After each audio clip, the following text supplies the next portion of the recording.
Fascinating championship clash. Gianfranco Zola already arguably under pressure at Birmingham City after the popular Gary Rowett was relieved of his post. Can't buy a win at the moment, Gianfranco Zola, and they face Newcastle United. Now, it's more difficult these games to predict because you don't know, for example, the Premier League teams and the Championship teams after an incredibly hectic Christmas and New Year festive football programme. How many changes are teams going to make? How much do they want to go through to the next round? Or will they give the first 11 a bit of a break and bring in some of the players from underneath? So Birmingham City against Newcastle United. You've got to have Newcastle United as favourites. They'll take the Geordie hordes will come down in their numbers. Probably 4,000, 5,000, 6,000 will come down to the second city. I think that backed by that support and a little bit of a moaning and a groaning from Birmingham City fans. The fact that Gianfranco Zola hasn't quite hit the ground running yet. I think that Newcastle United will win. I'm going to go Birmingham City 1, Newcastle United 2. An all Premier League clash. And again, looking at the two sides, Everton against Leicester City. Both have played lots of games, lots of minutes, lots of tired mentally and physically players over the last 2 or 3 weeks. So will we see a first string Everton, a club that you would imagine would want to be going for some silverware in the absence of getting into the top 4, which is going to be very difficult for them this season. So I think that they will put a stronger side as it's possible to put out. Maybe 2-3 changes expect in FA Cup third round day. And they face Leicester City. I think that for Leicester, it's about resting players. They've got Champions League ahead. I don't think that the FA Cup is on their radar particularly. I think it might have been if they'd have been in a very good position in the league. But certainly the fact that they've had a bit of a struggle of late in the Premier League, I think that Claudio Ranieri may look at this one and think we may well be better off out of the competition. I'm going to go for a home victory. Everton through to the 4th round. Everton 2, Swansea City 0. Everton 2, Leicester City 1. Let's go. We are going to get to Swansea City now. Hull against Swansea, another all Premier League clash. And dare I say, 2 clubs that may well be thinking, you know what, not for us. It's an extra game if we go through. Do we want to win it? Well, you've got 2 new managers, of course. Silva, that's just come into Hull City, and of course Paul Clement at Swansea City. So they might want to stamp their authority and get some momentum, get some good vibes and positivity by winning games. Who do you go for? I mean, I guess after Swansea's victory against Crystal Palace last week in the Premier League and a debut victory for Paul Clement, you're probably going to say they're just about favourites to win this game. Hull have been dreadful all season, and I'm going to go for Hull City 0, Swansea City 1. If you're looking for a bit of an upset, Wigan Athletic against Nottingham Forest may be it. Another former club of mine, and they've really struggled of late. Lots of rumours that the club will be sold and it's about Fawaz signing the dotted line, but there's a feel bad factor at the City ground.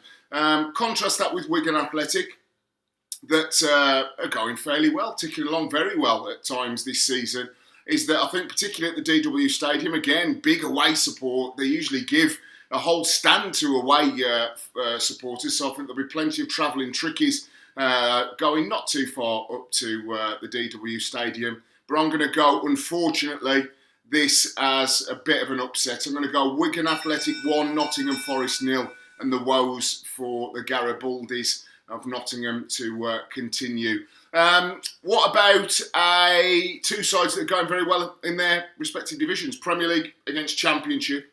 West Bromwich Albion face Derby County in a mouth-watering Midlands derby. I'm wondering whether it's mouth-watering. Maybe it will be. 2 sets of fans that don't particularly like me, Albion fans or Derby County fans. There's no love lost at all. But credit to both. I think that Steve McLaren has done an exceptional job so far with Derby County. And Tony Pulis, having been knocked out of another cup competition against Northampton Town earlier in the season, I think that West Bromwich Albion are rightfully the pride of the Midlands. They've played extremely well. They've kept clean sheets at home. They've put teams to the sword by multiple goals. Not 1-0 to the Albion, not routine functional football. It's been quite good to watch. Whisper it in the Black Country. I'm going to go a Desmond.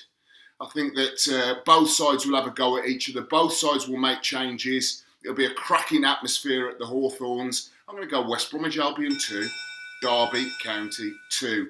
What about another all-Premier League clash? There's going to be lots of opportunity if you're a really good Championship side and you've got a decent squad. I'm thinking about Newcastle. I'm thinking maybe Derby County. I'm thinking of other clubs that if there are going to be Premier League sides that go out in this round, that they might fancy a good cup run this season. Another Premier League, all-Premier League clash. Sunderland against Burnley. I think both are going to make lots of changes. Neither have the biggest squad. Neither are in the best form in the Premier League this season. And I certainly think that a cup run Wembley seems miles away for both of these clubs. So I think they'll make plenty of changes. It will make for a disjointed affair at the Stadium of Light.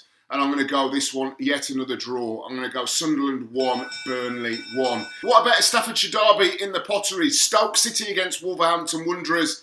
West Bromwich Albion fans sing a very rude song towards their Wolves counterparts when they play a Black Country derby. Go back to Stafford, they say, because, of course, Wolverhampton used to be in the county of Staffordshire before it merged into the West Midlands.